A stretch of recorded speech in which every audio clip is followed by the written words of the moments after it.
ఈ ప్రపంచంలోకెల్లా ఎంతో గొప్ప ప్రజాస్వామ్య దేశం మన దేశం. మన దేశంలో న్యాయదేవత కళ్ళకు గంతలు కడతారు. కళ్ళకు గంతలు ఎందుకు కడతారంటే న్యాయాన్ని ప్రభావితం చేసేటటువంటి లింగము, జాతి, మతము, అధికారము, సంపద వీటినన్నింటినీ చూడకుండా న్యాయదేవత నిష్పక్షపాతంగా న్యాయాన్ని నిర్ధారించడానికి కళ్ళకు గంతలు కడతారు. అవునా కదా?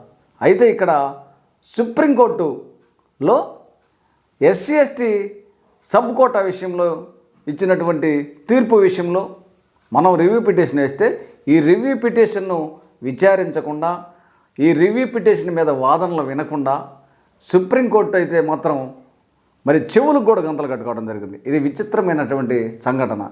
ఇది సుప్రీంకోర్టు తీర్పు మనువాదానికి నిదర్శనం. అంతేకాకుండా రాజ్యాంగ హక్కు